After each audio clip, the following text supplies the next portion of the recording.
Hello बच्चों, स्वागत है आप सभी लोगों का द हिस्टोरिका के इस ऑनलाइन लर्निंग प्लेटफॉर्म पे। सीयूईटी पीजी के लिए आप इस नाम को जान रहे होंगे, द हिस्टोरिका। आज हम एक विषय को लेकर के आए हुए हैं कि एनटीए ने एक धोखेबाजी करी है, स्कैम करा है जिसको कहा जा रहा है। बच्चों के साथ स्कैम हुआ है। वो किस तरीके का स्कैम है, क्या सच में वो स्कैम है, और है तो किस लेवल का स्कैम हुआ है, इस बारे में हम जानेंगे। जो डेटा छुपाया गया है बच्चों से, जो प्रक्रिया होनी चाहिए थी सही, उसको नहीं करा गया, इस बारे में हम बात करेंगे। विष्णु सर भी हमारे साथ हैं और मैं हूं बसंत। तो आज शुरुआत करते हैं इस सेशन का। सर बताइए, सबसे पहले तो पूरी बात जो है वो क्या हुआ है उसको आप बताइए। देखिए सर, जब बच्चों का आंसर की आया था उस समय काफ़ी बच्चों ने ये शिकायत करी थी और हमने खुद भी देखा था कि एक ही सब्जेक्ट के दो आंसर की जारी हुए थे। तो उस समय हम लोग नहीं समझ पाए, बच्चे भी थोड़े से ज़्यादा मतलब इस पे रिएक्ट नहीं किए या फिर उन्होंने कुछ इस पे वो नहीं करा, क्योंकि हमें लगा कि अच्छा ठीक है, कुछ बच्चों का छूटा होगा एग्ज़ाम और इन्होंने उन बच्चों का एग्ज़ाम बाद में कराया। लेकिन इस बार जिस तरीके से विषयों के कट ऑफ हाई थे, जैसे हिस्ट्री में 281 नंबर टॉपर्स के मार्क्स आ गए, पॉलिटिकल साइंस में 300 में 300, तो ये थोड़ा सा सोचने वाला विषय था हम लोगों के लिए कि भाई इतने ज़्यादा मार्क्स कैसे आ गए। लेकिन ठीक है, यहाँ तक तो सब ठीक था। अब तो खैर यूनिवर्सिटी ने अपना एडमिशन प्रोसेस भी शुरू कर दिया है, कट ऑफ वगैरह भी आने लगे हैं उसी पर। तो हमें एक चीज़ समझ में आया कि एनटीए ने वही चीज़ करा है जो नीट वाले बच्चों के साथ करा, यूजी वाले बच्चों के साथ करा या बाकी एग्जाम्स में करा, वो सीयूईटी पीजी के भी बच्चों के साथ हुआ है। ये मामला इसलिए उतना ज़्यादा बाहर निकल करके नहीं आ पाया क्योंकि सीयूईटी पीजी में बच्चों की संख्या कम है। अब देखिए, यहाँ पर एनटीए की सबसे बड़ी धोखेबाजी ये रही है कि इससे पहले कोई भी एग्ज़ाम एनटीए अपना रद्द करता था तो इनका क्या होता था कि भाई ठीक है, हम एक नोटिस, पब्लिक नोटिस के थ्रू हम सारा कुछ इन्फॉर्म कर देते थे कि चलो भाई बच्चों को भी पता चल जाए। यूजी में भी 7 जून को एग्जाम हुआ है तो उसका अलग से नोटिस डाला गया। हाँ, वही चीज़। तो ये इससे पहले भी होते आया, जैसे मणिपुर वगैरह में जो भी दिक्कतें आई थी तो इन्होंने जो बाद में री एग्जाम कराया था तो सबका नोटिस आया। सीयूईटी पीजी का एग्जाम 27 मार्च को खत्म हो रहा है। 29 और 30 मार्च को 15 से ज्यादा विषयों के एग्जाम कराए जा रहे हैं और उसका ना तो कोई पब्लिक नोटिस आ रहा है ना ही कुछ।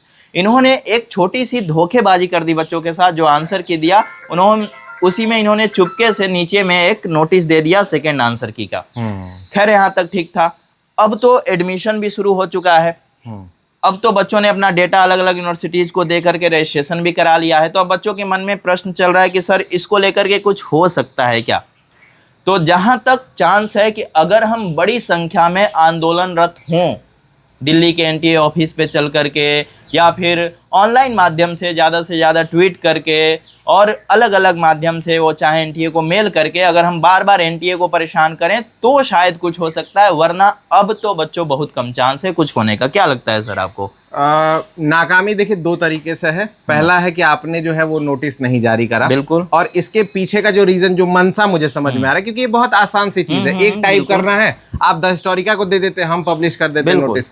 लेकिन प्रॉब्लम क्यों इन्होंने नहीं करा है, क्योंकि एक ही शिफ्ट का एग्जाम, हर पेपर का एक ही शिफ्ट में एग्जाम हुआ है। तो इनको एक नया प्रोसेस करना पड़ जाता कि नॉर्मलाइजेशन करना पड़ जाता कि भाई अगर पेपर में वहां का टॉपर ज्यादा मार्क्स लेकर के आ रहा है, अब ये भी चीज चेक करने वाली बात है। ये मतलब जो अगर आप डिमांड के बारे में बात करेंगे तो द हिस्टोरिका भी ये आवाज उठाता है और बच्चों की भी यही डिमांड होनी चाहिए कि आप हमें उस शिफ्ट का जो एग्जाम हुआ है उसमें टॉपर का मार्क्स कितना है और बाकी बच्चे कितना लेकर के आए हैं। क्या ऐसा तो नहीं हुआ कि सारे टॉपर वहीं से निकले हैं क्योंकि उनको समय ज्यादा मिला, क्योंकि उनको पेपर रिपीट करा गया, कई क्वेश्चंस वहां से लिखे हैं, रिपीट हुए। तो ये चीज जो है वो कहीं ना कहीं एनटीए को साझा करना चाहिए। और दूसरी बात सर, मैं एक चीज बस मैं इसको कंक्लूड करूंगा, वो यही बात है कि देखो भाई, आपके लिए कोई आवाज नहीं उठाएगा, चाहे वो सीयूईटी हो, यूजी हो या पीजी हो।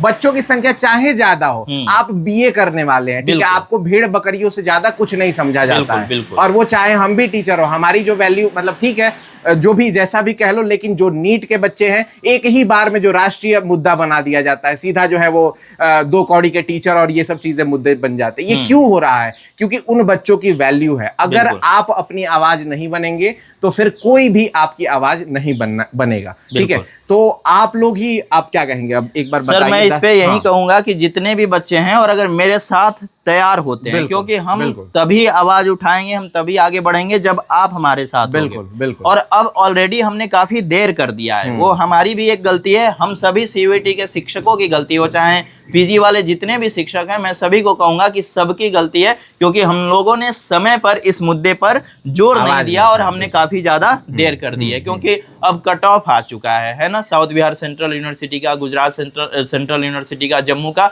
कट ऑफ आ चुका है। तो लेकिन सर ऐसा मतलब देखिए, मतलब इस चीज को ऐसा जस्टिफाई तो नहीं कर सकते। हाँ, ना? बिल्कुल। जैसे यूजीसी का सीधा रिजल्ट आ गया, जेआरएफ डिक्लेयर करने के बाद जब केस हुआ, आकर के 1 महीने बाद दोबारा एनटीए ने जारी करा। बिल्कुल, तो उसके पॉसिबिलिटी तो है, बिल्कुल है, बिल्कुल है। उसके लिए सबसे पहले तो हमें ज्यादा से ज्यादा आवाज उठानी चाहिए, एकता के साथ मिल करके। सबसे पहले हमें ये जानना है कि 29 और 30 तारीख को जो पेपर हुए हैं, कितने बच्चों ने एग्जाम दिया है, उनके मार्क्स क्या रहे, ये पब्लिक किया जाए, सभी बच्चों को देखने को मिले, उन बच्चों का पूरा डेटा हमें देखने को मिले कि उन्होंने, और अगर ज्यादा है या फिर नहीं भी ज्यादा है तो भी, अगर कम भी हो रहा है तो भी नॉर्मलाइज करो, क्योंकि पेपर अगर टफ है उनको तो उस मार्क्स वो क्यों लेंगे। अगर 2 भी पेपर हो रहा है तो उसको नॉर्मलाइजेशन बहुत जरूरी है, और नॉर्मलाइजेशन बच्चों एकदम फेयर प्रोसेस होता है। अगर आपका भी नॉर्मलाइजेशन में अगर मार्क्स आपका घट भी जाता है तो भी उससे आपको घबराना नहीं चाहिए, क्योंकि किसी ना किसी के साथ जस्टिफिकेशन है। लेकिन संभावना मुझे क्या दिखती है, जैसे मैंने पेपर देखा सर कि कौन सा जो है ब्राह्मणों को देने वाला दान नहीं था, वो पेपर है सर हमारे पास, मतलब बहुत क्वेश्चन पूछे गए हैं, प्रश्न आया हुआ है, मैं दिखा देता हूँ। बिल्कुल, बहुत सिंपल सा प्रश्न है जो सेकेंड शिफ्ट का पेपर हुआ है, और जिस हिसाब से बच्चे परेशान हुए थे एग्जाम दे करके, और उस हिसाब से मार्क्स हम लोग खुद उम्मीद नहीं किए थे कि इतने मार्क्स आ सकते हैं टीचर्स के, हो चाहे जो पहले शिफ्ट का एग्जाम हुआ है। तो अभी हम तो ऐसे लांछन नहीं लगा सकते ये चीज की, हो सकता है कि वो फर्स्ट शिफ्ट का ही बच्चा हो,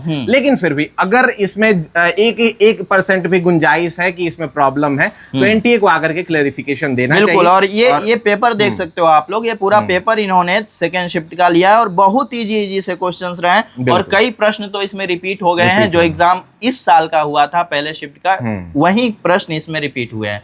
अब समझ लो कि कई सारे ऐसे चैनल थे जिन्होंने आया और आकर के पूरे क्वेश्चंस कराए हैं, तो उन बच्चों को जो है वो मान लो कि ज्यादा बेनिफिट मिल गया, तो वहां जो है उनको टाइम भी मिला। 13 तारीख को हिस्ट्री का एग्जाम हो रहा है, 29 तारीख को, 15 दिन का समय बहुत ज्यादा होता है, ठीक है, जो रियल एस्पिरेंट है। तो बच्चों आप लोग क्या चाहते हो कमेंट बॉक्स में बताओ, और फिर नेक्स्ट वीडियो, क्योंकि अभी द हिस्टोरिका के ऑफिस का शिफ्टिंग चल रहा है, हम लोग उसी काम में बिजी थे, इसीलिए वीडियोस ऑलरेडी आपको नहीं दे पाए, थोड़ा सा देर किए, क्योंकि ये चीज़ें हमारे दिमाग में चल रही थी, लेकिन हम सुबह से काम में बिजी थे। आप लोग क्या चाहते हो कमेंट बॉक्स में कमेंट करो, हम लोग आपके साथ हैं, जैसा कहोगे वैसा ही होगा। दिल्ली चलना होगा दिल्ली चलेंगे, धर्मेंद्र प्रधान से मिलना होगा उनसे मिलेंगे, जो करना होगा करेंगे, बस आप लोग बताओ कि आप लोग क्या चाहते हो। द हिस्टोरिका आपकी आवाज बनता आया है, पहले भी हमने कई सारे ऐसे परिवर्तन है जो कराए हैं, चाहे वो बीएचयू का कट ऑफ जल्दी रिलीज कराना हो या फिर रिजल्ट में धांधली को हमने उजागर करा है। तो आज भी जब भी आपको जरूरत पड़ेगी, सीयूईटी पीजी हो, जहां भी हम प्रिपरेशन करा रहे हैं, वहां हम बच्चों की आवाज जरूर बनेंगे, और इस आवाज को जो है बुलंद करा जाएगा। बस आप कमेंट बॉक्स में आप लोग अपने विचार जो है वो एनटीए के बारे में 2-2 प्यारे शब्द जो है वो जरूर लिखिएगा, और साथ ही साथ बताइए कि आपका मन क्या है कि अगला मुहिम जो है वो क्या होना चाहिए। हम ट्विटर से लेकर के आपको जो है वो सड़क तक, स्ट्रीट तक जो है वो हम लोग पहुंचने के लिए तैयार है। बिल्कुल, तो ज्यादा से ज्यादा इस वीडियो को शेयर करके कमेंट बॉक्स में कमेंट करो कि क्या चाहते हो। धन्यवाद बच्चों, बहुत बहुत शुक्रिया।